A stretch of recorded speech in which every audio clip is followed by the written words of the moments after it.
ये मन्नो मूवीज देखने वाले भाई सारे दर्शकों ने पवन मलिक मोहरा के हाथ जोड़कर राम राम और नमस्ते। फिलहाल भाई माजरे गांव में बैठे हैं, दंगल का आयोजन है और महंत राजेंद्र दास जी हमारे साथ मौजूद हैं। और जब गुरुजी हमारे साथ मौजूद है तो एक छोटा सा प्यारा सा इंटरव्यू तो बनता है। तो गुरुजी प्रणाम आपके चरणों में। जी प्रणाम आप सभी दर्शकों को। जी गुरुजी, मैं आपके जीवन के बारे में, मेरे तो दंगल तो पहलवाना तो बतेरी पूछ लूंगा मैं, आपके जीवन के बारे में दो चार मेरी बातें करने का मन बन गया। तो गुरुजी सीधी सी बात है, कितने पढ़े लिखे हो? मैं +2 तक। गुरुजी, भगवान ने जिस परिवार में जन्म दिया था वो जन्मभूमि कहाँ है? ढाबी टेकसिंग गाँव है, जिला जींद में। जी। गुरुजी संत क्यों बन गए? ये तो जन्म से ही 7 महीने का मैं अर्जुन गद्दी पे पिताजी ने बोल दिया था। 12 साल का मैं आश्रम में छोड़ दिया था। गुरुजी कारण क्या रहा था? मुझे नहीं पता कारण क्या था। पिताजी से ये बातें कभी पूछी नहीं? नहीं पूछे हैं, कोई उनको घटना घटी थी महाराज जी की, हमारी पुरानी मान्यता थी महाराज जी की, पुरानी मान्यता की वजह से मेरे पिताजी को कोई घटना घटी, उसके अनुसार मेरे पिताजी ने बोल दिया था। तो गुरुजी, जब आपको एक संत के लिए भाई छोड़ दिया गया, भाई संत बनाना है, तो वो जो चीजें घर में हो रही थी या कुछ दिक्कतें आ रही थी वो ठीक हो गई थी? हाँ उस दौरान ठीक हो गई। गुरुजी मानते हो इन चीजों को? बिल्कुल मानते हैं, जब सामने प्रत्यक्ष देखते हैं तो। गुरुजी किन के शिष्य हो? स्वामी नित्यानंद आश्रम जटेला धाम। जटेला धाम जी। जहाँ पे आप फिलहाल हो, जिस पे जटेला धाम में, तो वो गुरुजी भी यहीं थे? हाँ यहीं थे। जी जी जी। तो फिर गुरुजी आपने क्योंकि 7 महीने के थे तो उस समय से ही 12 साल का छोड़ के, 12 साल का 12 साल मैं गांव में रहा, उरे पढ़ा हूँ यहीं पे गुरुजी के पास? जी जी। तो अभी गुरुजी जो आपके गुरुजी हैं नहीं वो तो शरीर छोड़ गए थे पहले ही। आपके भी कोई शिष्य हैं गुरुजी? नहीं शिष्य तो हैं, आश्रम के सेवक हैं। तो गुरुजी कभी मन में मलाल हुआ कि यार मेरे को तो पता भी नहीं था क्यों मेरे को संत बनाया, कभी ये चीज़ें, मेरी भी तो शादी होनी थी, मेरे तो बच्चे होने थे, मेरा भी तो इस तरह से कभी, क्योंकि आपको तो मालूम ही नहीं था, आपको संत बना दिया। मैंने बहुत कुछ देखा है, लोगों से मिला भी हूँ, ऐसा कभी विचार आया नहीं, बल्कि मैंने उत्साह और खुशी होती है कि मुझे ये मार्ग चुना मिला। मलाल का कभी विचार नहीं, क्योंकि आध्यात्मिक यात्रा जब होती है ना व्यक्ति को, तो उसको बहुत कुछ नया पता चलता है। देखो, जो इस इंटरव्यू को जो मेरे भाई सुनने लग रहे हैं, मैं उन सबसे एक बात कहना चाहूँगा, ये मत सोचना कि भाई मैं ये किस तरह के क्वेश्चन एक संत से करने लग रहा हूँ। मैं आज्ञा लेके गुरुजी में 2-4 जो बातें पूछ रहा हूँ, आपकी आज्ञा से पूछ रहा हूँ, प्लीज़। कोई बात नहीं। तो जैसे मेरा मन एक अजीब सा है, जो मेरे मन में आया मैं पूछ लिया गुरु, जब ये मेरे हाथ में माइक होता है। देखो गुरुजी, बड़े बड़े ऋषि मुनि महात्मा जब मन पलट गया उनका। मैं बता देता हूँ। देखियो महाराज जी अपनी बाणी में कहते हैं, नितानंद मन फंस गए दुनिया दल दल देख, 8 पैर भरमत फिरे सुमरे नहीं अलेख। हमारा मन बड़े बड़े ऋषि मुनि त्यागी वैरागी भटक जाते हैं, लेकिन जैसे एक चक्की होती है ना, चक्की 2 पाटों के बीच में साबुत कोई नहीं बचता। कबीर की बाणी 2 पाटन के बीच में साबुत बचाना कोई, पर साबुत कौन बचता है? जो अनाज जो कीलड़े लग जाता है। ऐसे ही इस संसार में संत रूप की जो शरण में लग गया ना, वो स्वभाव तो बच सकता है। मेरा निज का मानना भी है और मेरा निज का अनुभव भी है। स्वभाव तो ये विचार नहीं आएंगे। अगर व्यक्ति के अंदर कर्तापन का भाव आ जाए, अहंकार, मैं तपस्वी, मैं ज्ञानी, तो बड़े बड़े ऋषि मुनियों का अहंकार हुआ तो टूटा है। गुरुजी देखो, साधु संतों से धरार टिकी हुई है, ये सुनने में आता है भाई, साधु संतों के तपो उससे ये धरार रुकी हुई है। तो गुरुजी कभी भगवान जी के दर्शन हुए क्या, कभी महसूस हुआ? मैं भगवान मेरे गुरु के रूप में स्वामी नित्यानंद जी महाराज 250 वर्ष पहले हुए, उनके रूप में मेरे अनुभव हुए हैं। अध्यात्म मेरे साथ जो संगत मेडिटेशन ध्यान किया है, उन लोगों का भी ऐसा घटना उनके साथ घटी, लेकिन प्रैक्टिकल उन्हीं के साथ घटती है जो अंदर बैठ अभ्यास करता है, ध्यान करता है। बातों से तो देखो जी, आज लोग मंदिर जाते हैं, पूजा करते हैं। मैं मानता हूँ जितना हम भगवान के नज़दीक दिखते हैं ना, इतना ही शायद दूर भी होते हैं। क्यों?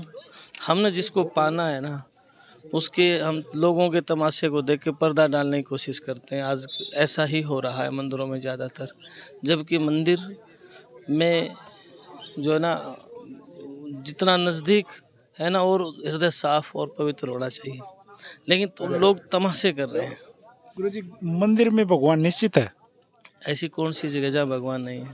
तो कहने का मतलब ये है, मन में भगवान को रखो, जरूरी नहीं है मंदिर में रोज जाना। नहीं, हृदय जब नहीं, मंदिर जैसे स्थान है, एक स्थान निर्धारित किया गया, वहाँ जाने से बार बार आध्यात्मिक चर्चाएं होंगी, अभ्यास करेगा तो वाइब्रेशन तो मौजूद होती है। अच्छा गुरुजी, एक चीज़ ना हमारे समाज में आजकल काफ़ी फैल भी रही है, ये अंधविश्वास सदा से चलता आया। जमाना कहता है भूत होते हैं, प्रेत होते हैं, जिन्न होते हैं, आत्माएं होती हैं, फलाना डमका बहुत सारी चीज़ें, सैयद हैं, फलान है। ये गुरुजी सुनते तो आ रहे हैं ना, तो गुरुजी आपका अनुभव क्या है?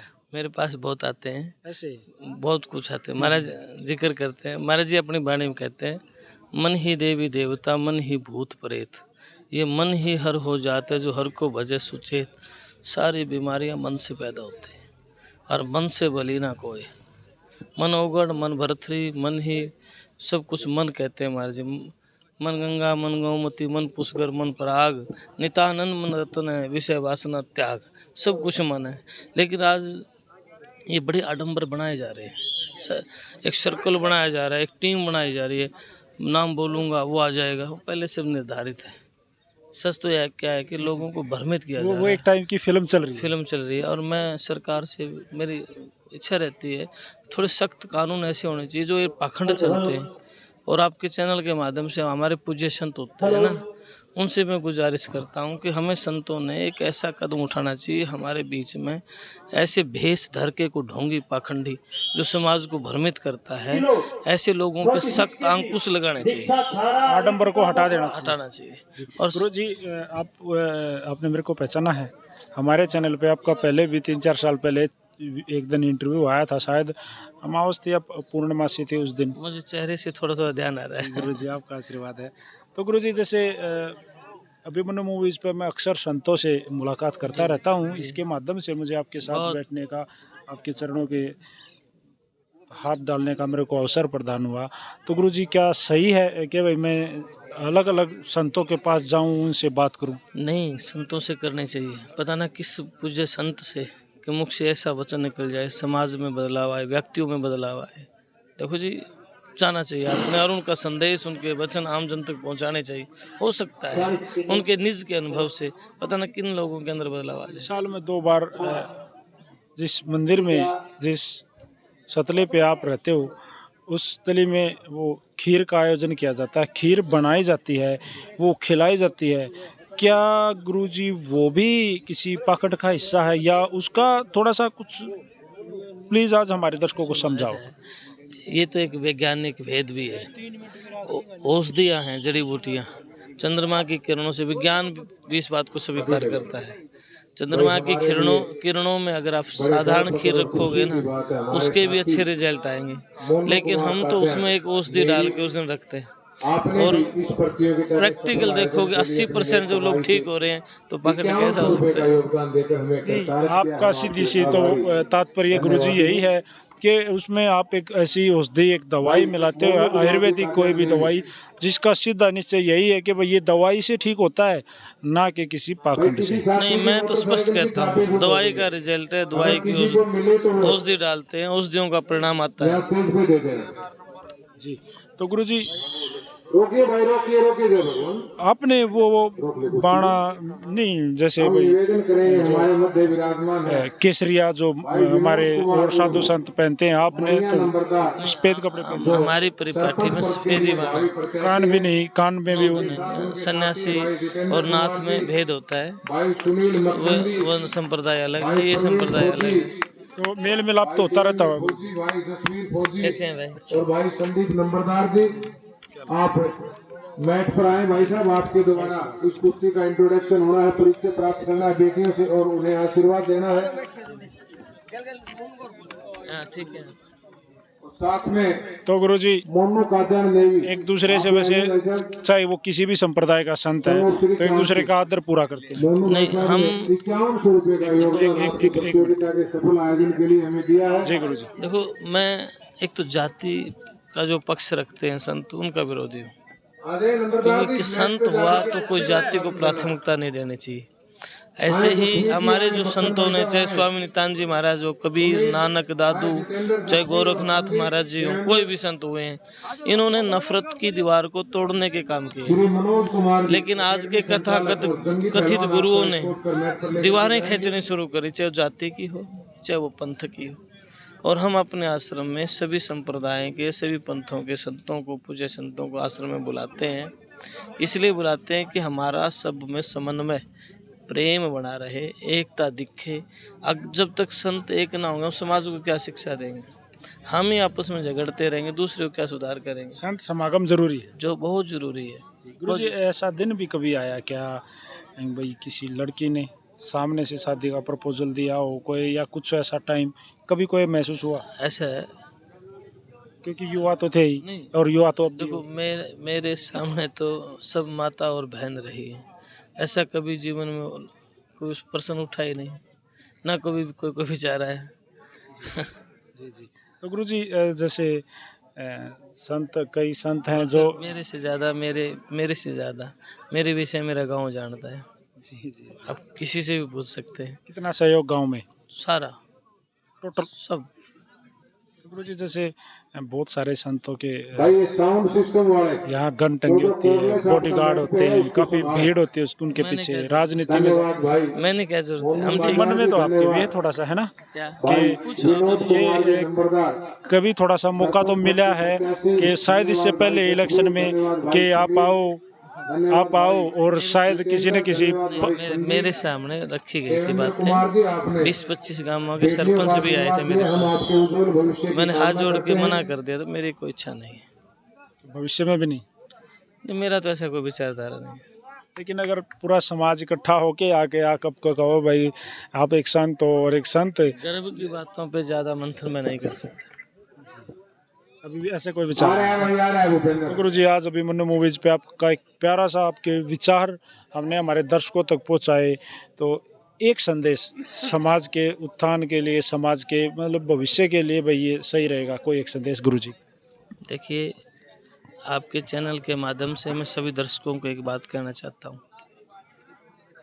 पेड़ की छाया, जब सूर्य उगता है ना, पेड़ की छाया पूर्व से पश्चिम की ओर होती है, और जब सूर्य छिपता है उसी पेड़ की छाया पश्चिम से पूर्व की ओर होती है। यानी कि छाया बदलती है, समय बदलता रहता है। इसलिए कभी भी अपने समाज में ऐसा कार्य ना करें जो समाज को कलंकित करे। और सभी दर्शकों से अनुरोध है, अपने घर में माता पिता की जरूर सेवा करें, क्योंकि नहीं, एक समय वो पश्चिम की तरफ एक दिन सूर्य जाएगा, बुढ़ापा सब ने आना है। और कर्म का भुगतान हर व्यक्ति ने करना पड़ता है। बड़े बड़े अवतारों ने भी कर्म का भुगतान किया है। जमीन जायदाद दौलत तो साथ नहीं जाएगी, पर कर्म हमेशा साथ रहता है। कर्म संभल के करें और समाज के लिए नेक कार्य करें। आप सभी दर्शकों का, आपके चैनल के सभी साथियों का बहुत बहुत धन्यवाद। तो भाई श्री महंत स्वामी राजेंद्र दास जी महाराज हमारे साथ जुड़े थे और उनके सानिध्य में रह के, उनके पास बैठ के आज हमने उनके विचार आप लोगों के सामने रखे। मज़ा आता है मुझे जब मैं किसी संत के साथ इस तरह की बातें करता हूँ, किसी खास विषय पर चर्चा करता हूँ, तो काफ़ी चीज़ें सीखने को मिलते हैं। गुरुजी आपका भी मैं सबसे पहले तो आप दिवाली की जो आज ये शुभ दिन है उसकी शुभकामनाएं मैं एक बार आपको पुनः देना चाहूँगा। और आपको मैं तो यही कहना चाहूँगा कि हमेशा जग के लिए एक रोशनी प्रकाश बन के ऐसे ही रहना। आपके सभी दर्शकों को भी तपोभूमि जटेला धाम की ओर से दिवाली की हार्दिक शुभकामनाएं। दिवाली एक खुशी का पर्व है। मैं चाहता, आप सभी चाहते हैं इस दिवाली को नई खुशी आए, तो आप अपनी खुशी में किसी गरीब को शामिल करें। गरीब की भगवान जल्दी सुनता है। और खुशी से रहें। हैप्पी दिवाली। तो गुरु जी प्रणाम। सारे भैया ने भाई बाबा जी की तरफ से और पवन मलिक मोखरा की तरफ से हाथ जोड़कर राम राम और नमस्ते। जय हिंद, जय हरियाणा, सत्यमेव जयते।